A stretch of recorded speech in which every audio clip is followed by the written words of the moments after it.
Presenting Kingsman the secret service. कहानी की शुरुआत मिडल ईस्ट 1997 से होती है, जहां सीक्रेट सर्विस के एजेंट एक मिशन पर होते हैं। वो लोग एक टेररिस्ट को पकड़ लेते हैं।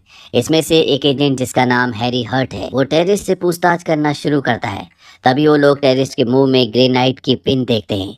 हैरी का एक साथी जिसका नाम ली है, वो हैरी को धक्का देकर खुद उस टेररिस्ट पर कूद जाता है और एक्सप्लोजन को कवर करता है। वो अपने साथियों को बचाने के लिए खुद शहीद हो जाता है। अब उसकी मौत के बाद हैरी ली के घर जाता है और उन्हें बताता है कि मिशन के दौरान ली की मौत हो गई। वो ली की वाइफ को एक लॉकेट देते हुए कहता है कि इसके पीछे एक नंबर है, अगर फ्यूचर में आपको कभी भी किसी भी चीज़ की ज़रूरत हो तो इस नंबर पर कॉल करना। पर ली की वाइफ वो लेने से मना कर देती है। इसीलिए हैरी वो लॉकेट ली के बेटे जिसका नाम एग्जी है उसे दे देता है और कहता है कि इसका और अपनी मॉम का ख्याल रखना। अब कहानी 9 साल आगे बढ़ती है, जहाँ पर हमें एक प्रोफेसर को दिखाया जाता है जिन्हें कुछ लोगों ने किडनैप कर रखा है। प्रोफेसर काफी अच्छे मैथमेटिशियन और कंप्यूटर कोडर हैं। तभी वहां पर किंग्समैन सर्विस जो कि एक एजेंसी है, उसका एक एजेंट आ जाता है और वहां बहुत सफाई से सभी किडनैपर्स को मार देता है। वो वहां रखी एक ड्रिंक पीने लगता है। ये सब देखकर प्रोफेसर को तसल्ली मिलती है। तभी कोई दरवाजा खटखटाता है। जैसे ही एजेंट दरवाजे के पास पहुंचता है, उसकी मौत हो जाती है। यहाँ पर एक लड़की खड़ी होती है जिसका नाम गजेल है। गजेल के दोनों पैर तलवार की तरह होते हैं। गजेल दरवाज़ा खोलती है और यहाँ दरवाजे के पीछे से वैलेंटाइन आता है। गजेल वैलेंटाइन के लिए ही काम करती है। वहीं दूसरी तरफ हमें किंग्समैन सीक्रेट सर्विस के ऑफिस को दिखाया जाता है। वहाँ के हेड आर्थर और हैरी बाकी सभी से कहते हैं कि हमें एक नए एजेंट की जरूरत है। मीटिंग खत्म होते वहाँ पर मर्लिन आता है। ये सब लोग प्रोफेसर के बारे में बात करते हैं। इन्हें लगता है कि प्रोफेसर की किडनैपिंग के पीछे जरूर कोई बड़ी वजह है, पर वो वजह क्या है इन्हें इस बारे में कुछ नहीं पता। इसके बाद हमें एग्जी को दिखाया जाता है जो अब 17 साल का हो चुका है और आज भी उसके पास वो लॉकेट है जो उसे हैरी ने आज से कई साल पहले दिया था। एग्जी की जिंदगी अब पूरी तरह से बदल चुकी है। उसकी मॉम ने दूसरी शादी कर ली। उसके सौतेले पिता और सौतेला भाई एग्जी को बिल्कुल भी पसंद नहीं करते। वो हमेशा उसे ऑर्डर देते रहते हैं। ऐसे एक दिन एग्जी अपने दोस्तों के साथ ड्रिंक कर रहा होता है। तभी वहाँ पर कुछ लड़के आकर उन्हें परेशान करने लगते हैं, पर एग्जी और उसके दोस्त वहाँ से निकल जाते हैं। बाहर आकर एग्जी अपने दोस्तों को कार की चाबी दिखाता है जो उन्हीं लड़कों के लीडर की थी जो उन्हें बार के अंदर सता रहे थे। एग्जी और उसके दोस्त कार में बैठ जाते हैं और उस कार को पूरी तरह से नष्ट कर देते हैं। इस वजह से एग्जी को जेल हो जाती है। एग्जी के पास इस दुनिया में कोई भी ऐसा नहीं है जो उसे जेल से छुड़वा सके। इसीलिए वो उस नंबर पर कॉल करता है जो कि उसके लॉकेट के पीछे है और थोड़ी देर में उसे छोड़ दिया जाता है। जब वो बाहर आता है तो देखता है कि उसके सामने हैरी खड़ा है। हैरी उसे बताता है कि उसी ने उसे जेल से छुड़ाया है और वो लॉकेट जो उसके पास है वो भी उसी ने दिया है। अभी दोनों के दोनों बातचीत करने के लिए एक होटल में जाते हैं। तभी वहां पर हैरी का सौतेला भाई और उन्हीं लड़कों का लीडर आ जाता है जिसकी कार एग्जी ने अपने दोस्तों के साथ मिलकर पूरी तरह से नष्ट कर दी थी। वो लोग हैरी को वहां से जाने के लिए कहते हैं क्योंकि उन्हें एग्जी से अपना बदला लेना है, पर हैरी दरवाजा बंद कर देता है और उन सभी को बहुत बुरी तरह से मारता है। हैरी के पास कुछ ऐसे हथियार होते हैं जो शायद ही पहले किसी ने देखे हों। एग्जी इन सब हथियारों को देखकर हैरान हो जाता है, पर हैरी उसे गुस्से से कहता है कि तुम इसके बारे में किसी को नहीं बताओगे। एग्जी भी डर जाता है और प्रॉमिस करता है कि वो इस बारे में किसी को कभी कुछ नहीं बताएगा। हैरी एग्जी के कंधे पर हाथ रखकर उसे गुड लक कहता है और वहां से चला जाता है। अब इस इंसिडेंट के बाद जब एग्जी घर आता है तो उसके सौतेले पिता उसे बहुत बुरी तरह से मारते हैं। वो उसके ऊपर चाकू भी उठा लेते हैं। तभी घर में हैरी की आवाज आती है, यानी कि जब हैरी ने एग्जी के कंधे पर हाथ रखकर गुड लक कहा था तो उसने उसकी जैकेट पर एक माइक्रोफोन लगा दिया था जिसकी मदद से वो एग्जी की हर एक बात को सुन सकता है। वो एग्जी के सौतेले पिता से कहता है कि अगर तुमने हैरी को नहीं छोड़ा तो मैं तुम्हें जेल में बंद करवा दूंगा। ये सुनकर एग्जी के पिता उसे छोड़ देते हैं और अब एग्जी हैरी से मिलने के लिए एक टेलर शॉप में जाता है। वहाँ एक कमरा होता है जो लिफ्ट की तरह काम कर रहा होता है। हैरी एग्जी को यहाँ पर किंग्समैन द सीक्रेट सर्विस के बारे में बताता है। वो बताता है कि किंग्समैन एक सीक्रेट सर्विस है जो कि अमेरिका में होने वाले अटैक्स को रोकती है। असल में हैरी एग्जी को एक एजेंट बनाना चाहता है। एग्जी के पास कुछ भी काम नहीं है, इसीलिए वो मान जाता है। उस लिफ्ट से नीचे आने के बाद हैरी एग्जी को एक कैप्सूल में ले जाता है और कैप्सूल के जरिए वो लोग किंग्समैन सीक्रेट सर्विस के हेड ऑफिस में पहुंच जाते हैं। वहां इनकी मुलाकात मर्लिन से होती है। मर्लिन एग्जी को 8 और कैंडिडेट से मिलवाता है जो सब के सब एजेंट बनना चाहते हैं, पर इन्हें बताया जाता है कि इनमें से सिर्फ एक को चुना जाएगा। ये एक इम्तिहान है जो बहुत ही खतरनाक है, जिसमें इनकी जान भी जा सकती है। वहीं दूसरी तरफ प्रोफेसर को दिखाया जाता है जिन्हें वैलेंटाइन ने छोड़ दिया। वो अपनी नॉर्मल जिंदगी जी रहे हैं। हैरी उनके पास पूछताछ करने जाता है कि वो इतने दिन कहाँ थे।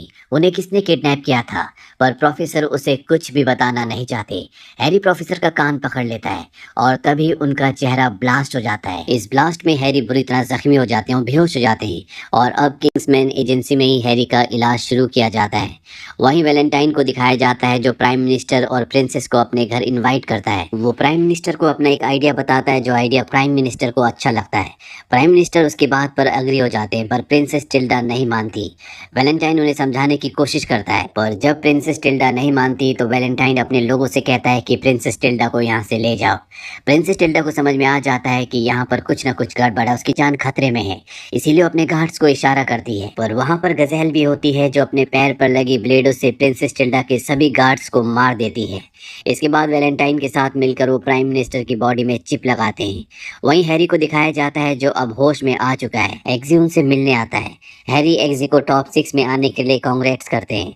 तभी वहाँ पर मर्लिन आता है और हैरी को बताता है कि जिस ब्लास्ट की वजह से वो बेहोश हुए थे वो ब्लास्ट प्रोफेसर के गले में लगी हुई एक चिप की वजह से हुआ था और उस चिप की जांच करने पर पता लगा कि वो वैलेंटाइन की कंपनी में बनाई गई है।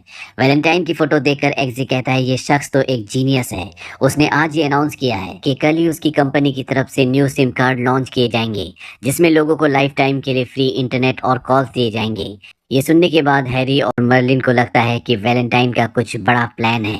इस बारे में पता लगाने के लिए हैरी सोचता है कि वो वैलेंटाइन से डोनेशन देने के बहाने मिलेगा और पता लगाने की कोशिश करेगा कि उसके दिमाग में चल क्या रहा है। हैरी वैलेंटाइन से मिलने उसके घर जाता है पर उसे वहाँ कुछ खास सबूत नहीं मिलते, बस एक चर्च का पैम्पलेट मिलता है। अब अगले दिन वैलेंटाइन की सिम लॉन्च हो जाती है जिसे लेने के लिए स्टोर्स के बाहर लोगों की लंबी लंबी कतारें लगी हुई है क्योंकि सिम बिल्कुल फ्री है। वहीं अब 9 कैंडिडेट्स में से मात्र 3 कैंडिडेट्स बचे हैं और इन तीनों में से एक ही किंग्समैन का एजेंट बन सकता है। इन 3 कैंडिडेट्स में से एक एग्जी भी होता है। इन तीनों को एक टास्क दिया जाता है जिसमें इन्हें एक बार में जाके एक लड़की को इम्प्रेस करना है।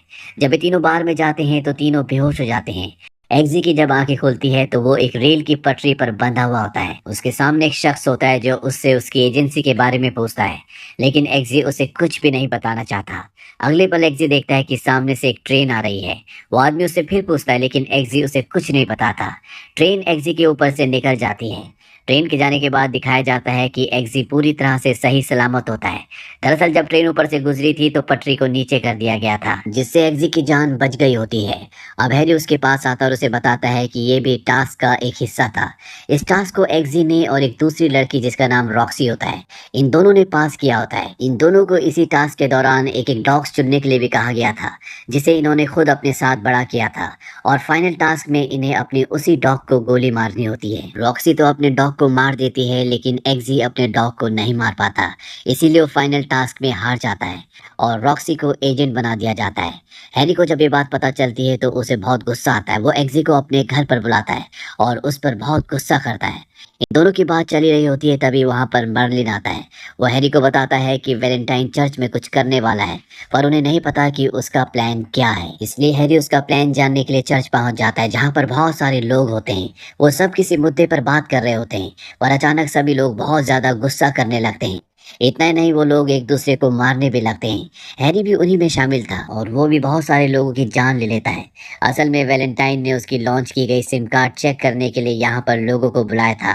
उसने जो सिम कार्ड बनाया है उसमें से कुछ ऐसी रेडिएशन निकलती है जिस वजह से इंसानों को बहुत गुस्सा आता है और वो अपने आसपास के लोगों को मारने लगते हैं। चर्च में जब सिम का असर खत्म होता है तो हैरी को अंदाजा होता है कि उसने कितने मासूम लोगों की जान ली है। हैरी को वैलेंटाइन का सारा प्लान समझ में आ जाता है। मर्लिन और एग्जी भी कंप्यूटर पर ये सब कुछ देख रहे होते हैं। असल में वैलेंटाइन का प्लान था कि वो दुनिया को खत्म कर देगा। उसने कुछ ऐसे लोगों को चुन रखा था जो जिंदा रहेंगे। ये सब के सब बहुत अमीर लोग होते हैं। वैलेंटाइन दुनिया से ग्लोबल वार्मिंग को खत्म करना चाहता है और जितने कम लोग इस दुनिया में रहेंगे उतनी ग्लोबल वार्मिंग कम होगी। इसीलिए चर्च में आज उसने बहुत सारे लोगों को बुलाया था। दरअसल वो सिम के असर को चेक करना चाहता था। अब हैरी जैसे ही चर्च से बाहर आता है वैलेंटाइन उसे शूट कर देता है जिससे मर्लिन और एग्जी को बहुत बड़ा झटका लगता है। उन दोनों की आंखों में आंसू आ जाते हैं। एक्सी ये सारी बातें आर्थर को बताता है। वो उसे वैलेंटाइन के खिलाफ कुछ करने के लिए कहता है, वरना 2 दिन बाद वैलेंटाइन पूरे शहर को मार देगा। और आर्थर कोई जवाब नहीं देता और उसे अपने साथ ड्रिंक करने को कहता है। एक्सी समझ जाता है कि आर्थर भी वैलेंटाइन के प्लान में शामिल हो चुका है, क्योंकि उसके कान के पास भी वही निशान होता है जो उन लोगों के कान के पास होता है जो वैलेंटाइन के साथ शामिल हो चुके हैं। आर्थर एक्सी को ड्रिंक पीने के लिए देता है। दरअसल उसने ड्रिंक में जहर मिला दिया होता है, पर एक्सी पहले इस बात को भांप चुका था और वो अपना गिलास बदल देता है, जिस वजह से आर्थर की मौत हो जाती है। अब इसके बाद एक्सी आर्थर के कान के पीछे से वो चिप निकाल लेता है, जिससे उसे पता चलता है कि ये चिप लोगों के मोबाइल से कनेक्टेड है। एक्सी चिप मर्लिन और रॉक्सी के पास ले जाता है। ये तीनों मिलकर प्लान करते हैं कि वो वैलेंटाइन को उसके मकसद में किसी भी कीमत पर कामयाब नहीं होने देंगे। मर्लिन रॉक्सी को कहता है कि मैं तुम्हें बलून शिप के जरिए स्पेस में भेजूंगा, जहाँ जाकर तुम्हें सैटेलाइट को तबाह करना होगा, जिसके जरिए वैलेंटाइन उसकी सिम कार्ड्स को सिग्नल देता है। अगर वो सैटेलाइट तबाह हो गई तो वैलेंटाइन की सिम कार्ड किसी काम की नहीं होगी। मर्लिन को आर्थर के फोन के जरिए ये भी पता चलता है कि वैलेंटाइन जिन लोगों को जिंदा रखने वाला है, उसने उन सभी लोगों के लिए एक खुफिया जगह बनाई है। वो उन्हें दुनिया के अंत होने तक वहीं सुरक्षित रखेगा। मर्लिन एक्सी को कहता है कि तुम्हें आर्थर की जगह उस खुफिया जगह पर जाना होगा और वैलेंटाइन का सिस्टम हैक करना होगा, जिसमें मैं तुम्हारी मदद करूंगा। एक्सी भी आर्थर बनकर उस खुफिया जगह पहुंच जाता है, जहां पहुंचकर वो मर्लिन की मदद से वैलेंटाइन के सिस्टम को हैक कर लेता है। अब मर्लिन के हाथों में वैलेंटाइन के सिस्टम का पूरा कंट्रोल है। वो उसके सिस्टम को यूज कर सकता है, पर तभी कोई एक्सी के गर्दन पर चाकू रखता है। वो और कोई नहीं बल्कि चार्ली होता है, जो एक्सी के साथ उसकी ट्रेनिंग में था। वो सभी को एक्सी की सच्चाई बता देता है कि ये एक एजेंट है। अब 16 मिनट में पूरी दुनिया पर वैलेंटाइन की सिम का असर होने वाला है, पर जब वैलेंटाइन को पता चलता है कि एक्सी उसकी खुफिया जगह तक पहुंच गया है, तो टाइमर को 16 मिनट की जगह 2 मिनट पर सेट कर देता है। वहीं रॉक्सी को दिखाया जाता है, जो अब सैटेलाइट तक पहुंच चुकी है। वो सैटेलाइट को नष्ट कर देती है, इसीलिए 2 मिनट बीत जाने के बाद भी किसी भी इंसान पर सिम का असर नहीं होता। एक्सी किसी तरह सोल्जर से लड़ते हुए अपने प्लेन में आता है, पर तभी मर्लिन उसे बताता है कि वैलेंटाइन किसी दूसरी सैटेलाइट के जरिए कनेक्शन बनाने की कोशिश कर रहा है। अगर उसने ऐसा कर लिया तो इस दुनिया को खत्म होने से कोई भी नहीं रोक सकता। वो सभी लोग मारे जाएंगे जिनके पास सिम है। मर्लिन एक्सी को कुछ हथियार देकर वापस अंदर जाने के लिए कहता है। अंदर आने के बाद एक्सी वैलेंटाइन के सोल्जर्स के बीच फंस जाता है, पर तभी एक्सी को याद आता है कि वैलेंटाइन जिन लोगों को भी जिंदा रखने वाला था, उसने उन सभी के गले में एक चिप लगाई है, जैसे कि प्रोफेसर के गले में थी, जो ब्लास्ट हो गई थी। वो मर्लिन से पूछता है, क्या तुम उस चिप के सिस्टम को हैक करके उसे ब्लास्ट कर सकते हो? मर्लिन कहता है कि हाँ, मैं ऐसा कर सकता हूँ, और वो तुरंत ही उन चिप को एक्टिवेट कर देता है। कुछ ही देर बाद वहाँ पर सभी लोग ब्लास्ट होना शुरू हो जाते हैं। उनमें वैलेंटाइन के सोल्जर्स भी मौजूद होते हैं, क्योंकि उनके गले में भी वो चिप थी। एक्सी को यहाँ पर प्रिंसेस टिल्डा भी मिलती है, जिसे देखकर वो पहचान जाता है कि ये प्रिंसेस टिल्डा है जो लापता थी। मर्लिन बताता है कि वैलेंटाइन दूसरी सैटेलाइट के साथ कनेक्शन जोड़ने वाला है। वैलेंटाइन के सभी साथी मारे जा चुके हैं, बस अब उसकी एक ही साथी है, जिसका नाम गज़ेल है। वैलेंटाइन दूसरी सैटेलाइट के साथ सिग्नल जोड़ देता है, जिससे पूरी दुनिया में अफरा तफरी मच जाती है। लोग एक दूसरे को मारने लगते हैं, जिसमें बहुत सारे लोगों की जान चली जाती है। मर्लिन एक्सी को बताता है कि जिस सैटेलाइट के साथ उसने कनेक्शन जोड़ा है, वो उसके हाथ से कंट्रोल हो रही है। अगर वो उसके हाथ को वहां से हटा देगा तो सब कुछ रुक जाएगा। एक्सी तुरंत वैलेंटाइन को मारने जाता है, पर गज़ेल बीच में आ जाती है। वो एक्सी पर हमला कर देती है। इन दोनों के बीच में लड़ाई शुरू हो जाती है। गज़ेल उसके पैरों से एक्सी को मारने की कोशिश करती है, पर एक्सी बच जाता है। एक्सी ने जो जूते पहने होते हैं वो एजेंट्स के खास जूते होते हैं, जिनमें जहरीले चाकू होते हैं। इससे वो गज़ेल पर हमला करता है। वार गज़ेल के हाथ पर लग जाता है, जिससे उसके पूरे शरीर में जहर फैल जाता है और उसकी मौत हो जाती है। इसके बाद एक्सी गज़ेल के नकली पैर वैलेंटाइन की तरफ फेंकता है। गज़ेल के पैर वैलेंटाइन की बॉडी के आर पार हो जाते हैं और इस तरह से वैलेंटाइन का भी अंत हो जाता है। एक्सी ने पूरी दुनिया को बचा लिया है। इसके बाद वो प्रिंसेस टिल्डा का दरवाज़ा खोलता है और वो प्रिंसेस टिल्डा को लेकर वहाँ से निकल जाता है। तो ये थी पूरी कहानी किंग्समैन की। इसका सेकंड पार्ट भी है, जिसका लिंक हम नीचे डिस्क्रिप्शन में दे रहे हैं। ये फिल्म सन 2013 में रिलीज हुई थी। IMDb पर इसकी रेटिंग है 7.7। इस फिल्म का बजट था 81 से 94 मिलियन डॉलर्स और बॉक्स ऑफिस पर इसने कमाई की थी 414.4 मिलियन डॉलर्स की। उम्मीद करते हैं कि ये कहानी आपको पसंद आई होगी।